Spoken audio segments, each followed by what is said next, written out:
Good morning students. मैं CP Mishra एक बार पुनः आप लोगों का स्वागत करता हूं इस हिंदी के क्लास में, और आशा भी करता हूं कि आप लोग मानसिक और शारीरिक तौर से पूर्ण रूप से स्वस्थ होंगे। इस समय आप लोग घर में रह के पढ़ाई कर रहे हैं। हम लोग जो ये राम लक्ष्मण परशुराम संवाद पढ़ रहे हैं आजकल, इसका आज लास्ट पार्ट है। अभी तक मैंने जो 4-5 पार्ट पढ़ा उसको आपने समझा, निश्चित तौर से आप समझे होंगे। आज ये 6वां भाग इसका हम आपको बताने जा रहे हैं।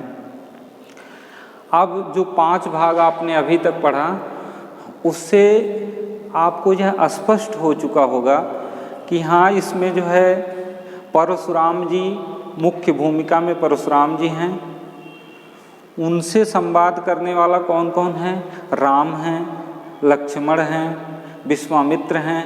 ये 3 लोग उन्हीं से संवाद कर रहे हैं, अर्थात मुख्य भूमिका में परशुराम जी हैं और उनके सहायक, उनसे जो संवाद करने वाले हैं वो लक्ष्मण जी हैं। अधिकांश समय लक्ष्मण जी ही संवाद करते हैं, उन पर कटाक्ष भी करते हैं, उनको व्यंग भी सुनाते हैं, उनके क्रोध को और भी भड़का रहे हैं, उनका क्रोध और भी बढ़ता जा रहा है। इसको पढ़ने से, इन सब प्रसंगों को पढ़ने के उपरांत आपको ऐसा प्रतीत भी हुआ होगा कि परशुराम जी वास्तव में स्वभाव से ही क्रोधी हैं। वो बहुत क्रोधी हैं और उनका वो बात बात में अपने क्रोध का परिचय भी देते हैं। उन्हें अपने वीरता पर अभिमान भी है, क्योंकि वो कई बार इस पृथ्वी को क्षत्रिय राजाओं से विहीन कर चुके हैं, उनका संहार किए हैं। इसीलिए उनको अभिमान भी हो गया है, गर्व भी हो गया है। कल हमने जो लास्ट पैराग्राफ में यही पढ़ा था कि परशुराम जी को जो थोड़ा सा अभिमान हो गया है, जो पहचान नहीं पा रहे हैं कि राम और लक्ष्मण कौन हैं, वो राम और लक्ष्मण को एक साधारण सा योद्धा समझ रहे हैं और फिर उनसे उलझते जा रहे हैं। और लक्ष्मण जी वो भी इनको एक एक से बात कह करके, एक एक से चुनौती व्यंग बोल करके इनके क्रोध को और भी अधिक बढ़ा रहे हैं। अब आइए हम लोग आज अंतिम प्रसंग देखते हैं। अंत में जो इस प्रसंग में जो अंतिम में हम इसका समापन करेंगे, उसमें जब रामचंद्र जी हस्तक्षेप करते हैं, परशुराम जी से पुनः हस्तक्षेप करके लक्ष्मण जी को माफ़ करने के लिए कुछ ऐसा संवाद करते हैं और फिर यह प्रसंग वहीं पर समाप्त हो जाएगा।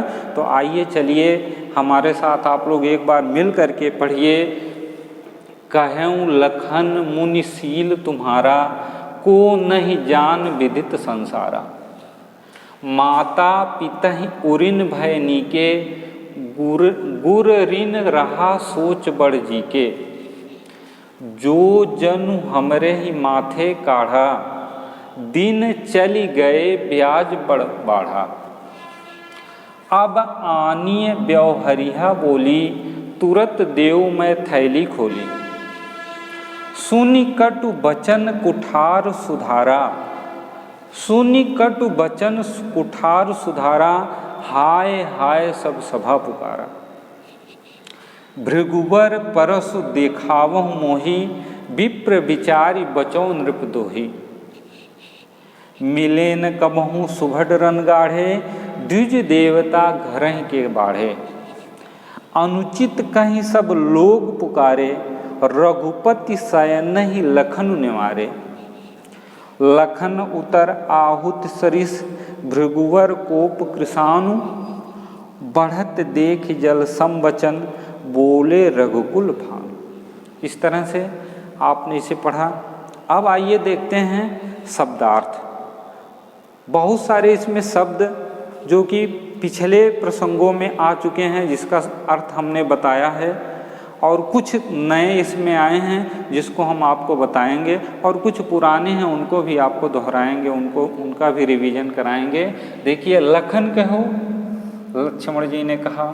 शील, शील मतलब एक स्वभाव जो होता है व्यक्ति का, कुछ लोगों का स्वभाव जो होता है वो शील स्वभाव होता है। मतलब उनके अंदर विनम्रता होती है और कुछ के अंदर उद्दंडता होती है, क्रोधी होते हैं।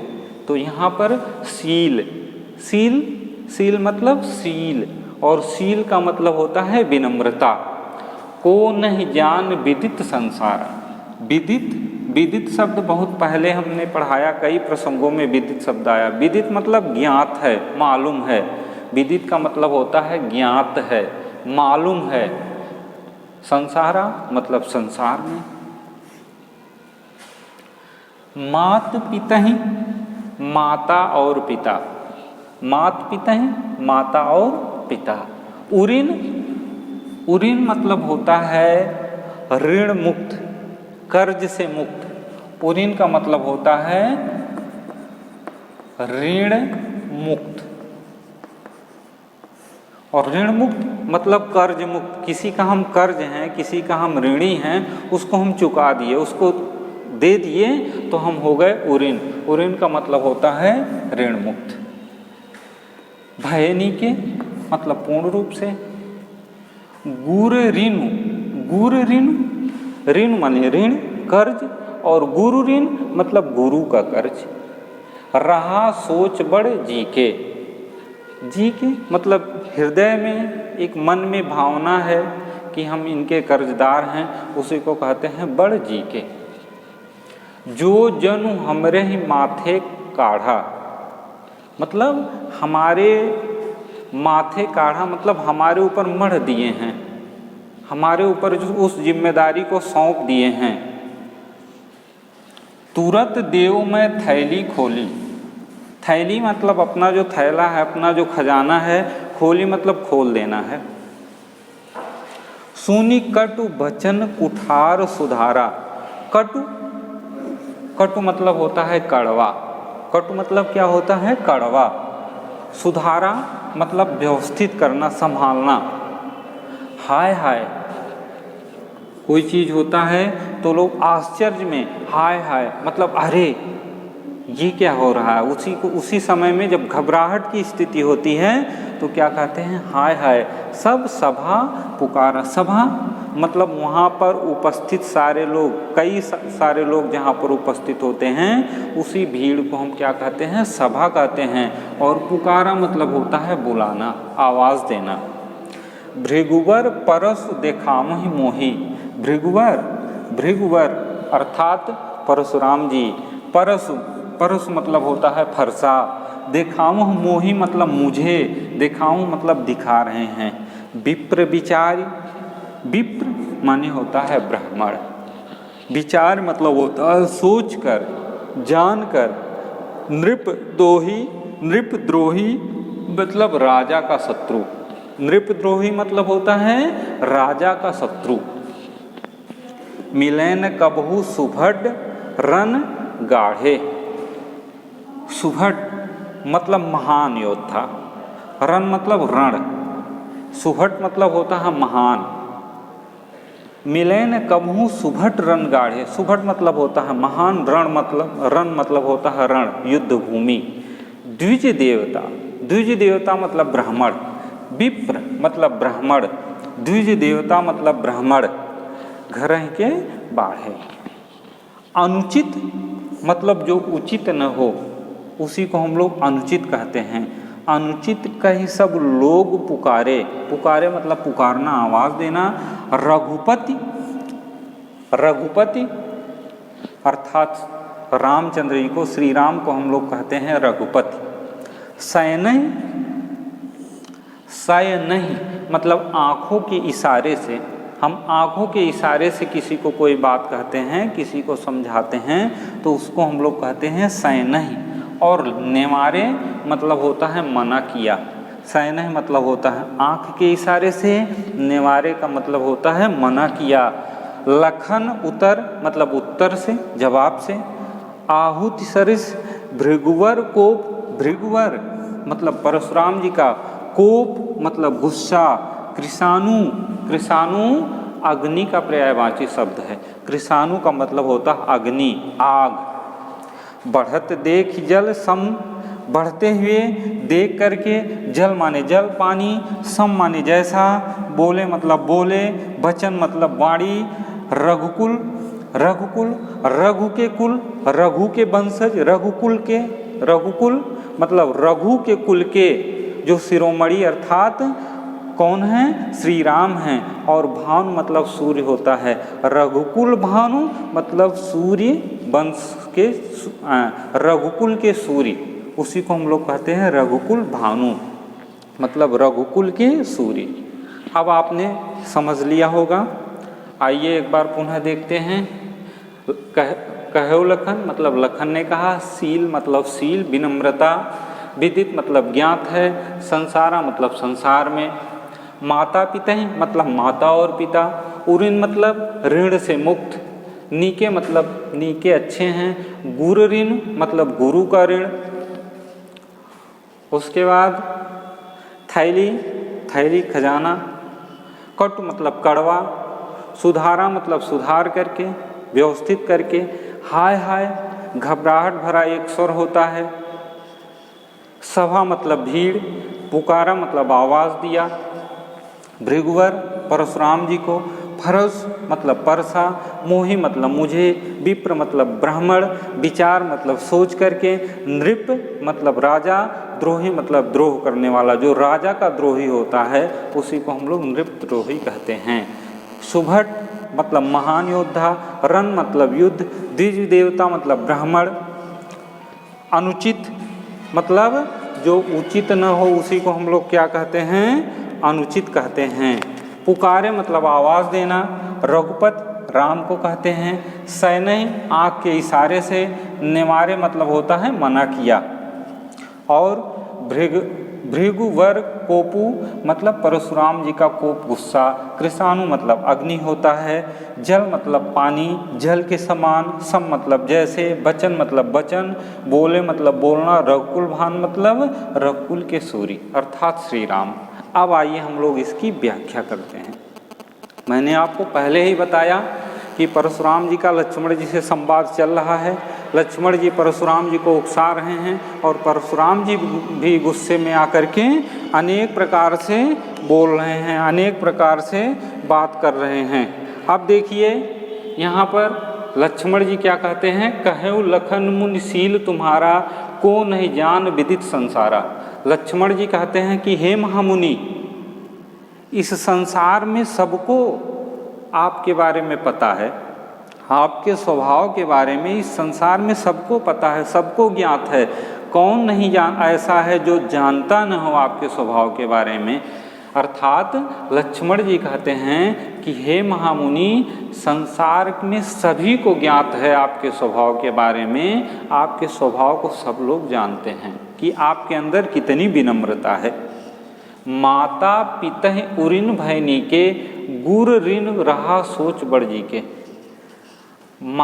ऐसा लगता है कि आप माता और पिता के ऋण से तो मुक्त हो चुके हैं, माता पिता के कर्ज से उद्धार हो चुके हैं, उनके ऋण से मुक्त हो चुके हैं, लेकिन अभी गुरु ऋण, गुरु के ऋण के कर्ज को चुकाना अभी बाकी है। पर लक्ष्मण जी कहते हैं परशुराम जी को कि हे महामुनि, आपके स्वभाव को तो पूरे संसार में सब लोग जानते हैं, कोई ऐसा नहीं है जो न जानता हो। अर्थात आपके इस स्वभाव के बारे में सभी लोग जानते हैं कि आपके अंदर कितनी विनम्रता है। अब तो ऐसा लगता है कि आपने माता और पिता के ऋण को चुका दिया है और गुरु के ऋण को चुकाना अभी बाकी है। सो जो जन हमरे माथे गाढ़ा, जिसे आप मुझसे चुकाना चाहते हैं, जिस कर्ज को आप मेरे ऊपर मतलब मुझसे चुकाना चाहते हैं, मेरे ऊपर ढाल रहे हैं कि इसको हम आपको मार करके चुकाएंगे। दिन चले गए ब्याज बढ़ा। फिर लक्ष्मण जी व्यंग बोल रहे हैं, कहते हैं कि हे महामुनि, उस कर्ज को बहुत दिन हो गया है, माता पिता का तो कर्ज आपने चुका दिया है, सारे लोग जानते हैं, लेकिन गुरु के ऋण को अभी तक आपने चुकाया नहीं है। तो बहुत दिन हो गया होगा, गुरु ऋण नहीं चुकाए होंगे, बहुत दिन हो गया होगा, तो उसका ब्याज भी बहुत अधिक बढ़ गया होगा, बहुत सारा ब्याज भी उस पर हो गया होगा उस ऋण को चुकाने में, उस कर्ज को चुकाने के लिए। सो अब आनी व्यवहरिया बोली, तो उसे चुकाने के लिए ब्याज भी अधिक हो गया होगा, तो उसके लिए कोई व्यवहरिया व्यवहारिया मतलब होता है हिसाब किताब करने वाला, जो हिसाब किताब करता है उसी को व्यवहारिया कहते हैं। अब आनी व्यवहारिया बोली तो लक्ष्मण जी कहते हैं किसी हिसाब किताब करने वाले को आप जल्दी से बुला लाइए। तुरंत देव मैं थैली खोली और मैं तुरंत फौरन ही अपने थैला को खोल करके सारा ऋण सारा कर्ज आपका चुकता कर दूंगा। आप यदि मुझसे ही चुकाना चाहते हैं तो किसी हिसाब किताब वाले को बुला लाइए, क्योंकि बहुत अधिक दिन हो गया है, गुरु का ऋण आप चुकाए नहीं हैं तो ब्याज भी उसका बहुत सारा हो गया होगा, तो किसी हिसाब किताब करने वाले को बुला लाइए और मैं तुरंत अपने थैली को खोल करके सबका सब आपको चुकता कर दूंगा, सब दे दूंगा।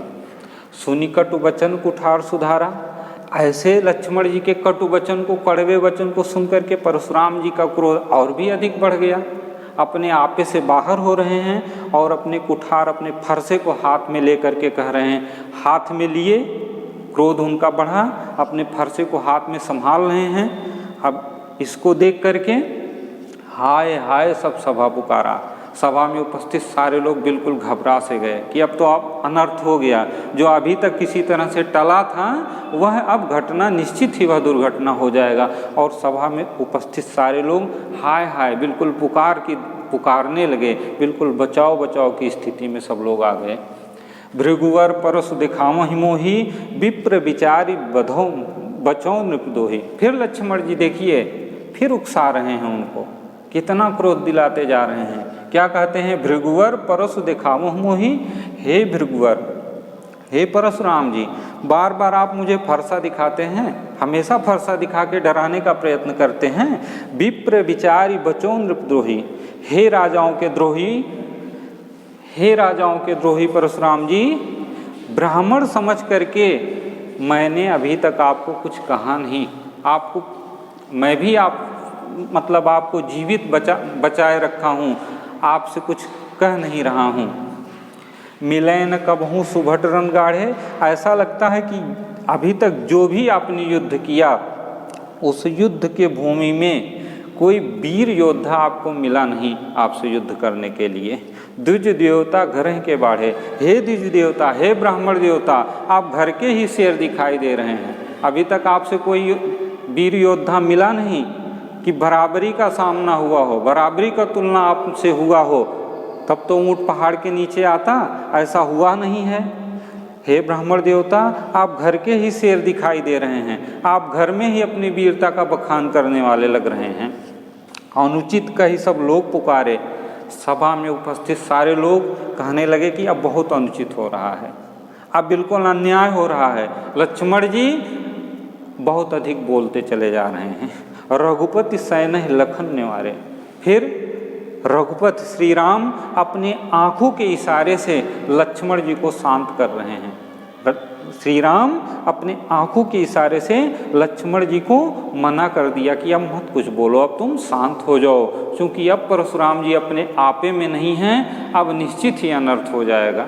जो नहीं हुआ वो हो सकता है, इसलिए श्री राम अपने नेत्रों के इशारे से, आँखों के इशारे से लक्ष्मण को शांत कर दिया। अब देखिए, लखन उतर आहुत सरिस भृगुवर कोप कृषाणु। भृगुवर परशुराम जी का, कोप माने गुस्सा और कृषाणु माने अग्नि, आहुति मतलब उसमें कुछ डालना, और लखन उत्तर मतलब लक्ष्मण के उत्तर से।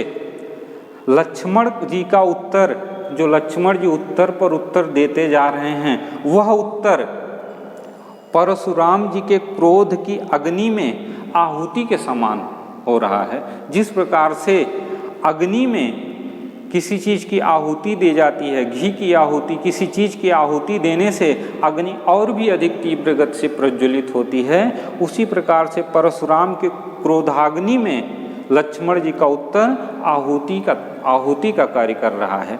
अब परशुराम जी का क्रोध और भी अधिक बढ़ रहा है। क्रोध में वो बिल्कुल तिलमिला से गए हैं, उनका शरीर कांप रहा है। बढ़त देख जल सम बचन। इस क्रोध को देख करके बोले रघुकुल भानु।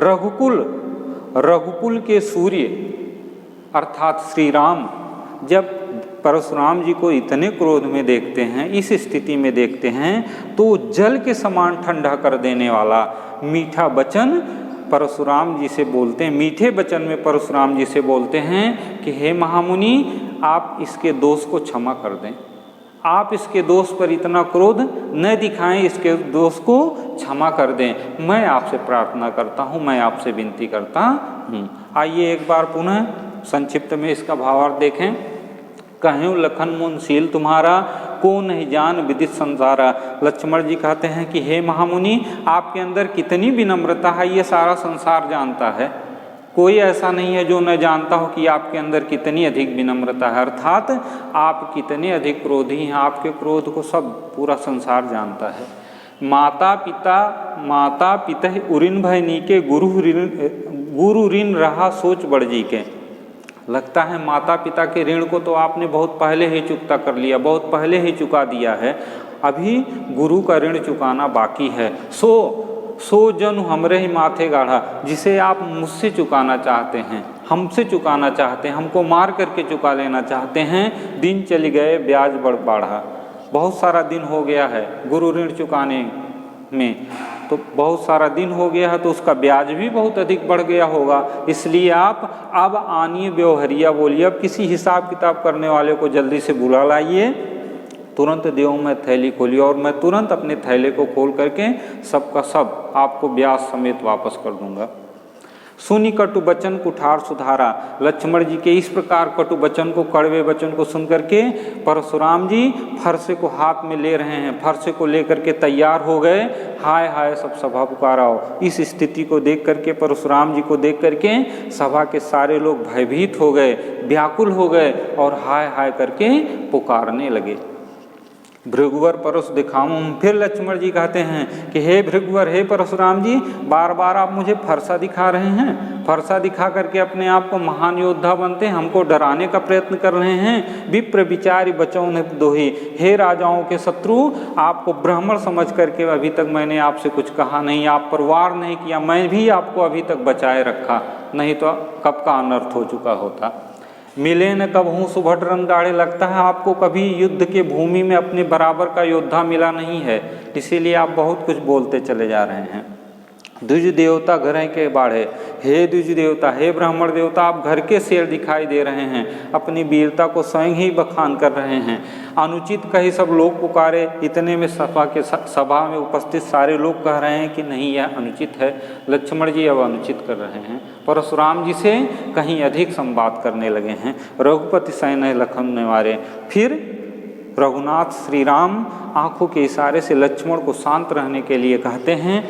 लखन उत्तर आहुत सर। इधर लक्ष्मण जी के उत्तर से परशुराम जी के क्रोध की अग्नि जो है और भी अधिक प्रज्वलित हो गई है। लक्ष्मण जी का उत्तर जवाब आहुति का काम कर रहा है, अग्नि में आहुति के समान कार्य कर रहा है।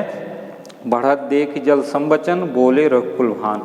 इस प्रकार रघुकुल शिरोमणि, रघुकुल सूर्य श्री रामचंद्र जी जब स्थिति को देखते हैं कि बेकाबू हो रहा है, तो जल के समान ठंडा कर देने वाले मीठे वचनों में परशुराम जी से कहते हैं कि हे महामुनि, आप बालक के दोष पर इतना क्रोध मत करिए, आप शांत हो जाइए। इस प्रकार से जो राम लक्ष्मण परशुराम संवाद था, ये यहीं पर समाप्त होता है। इतना ही प्रसंग आपके किताब में था।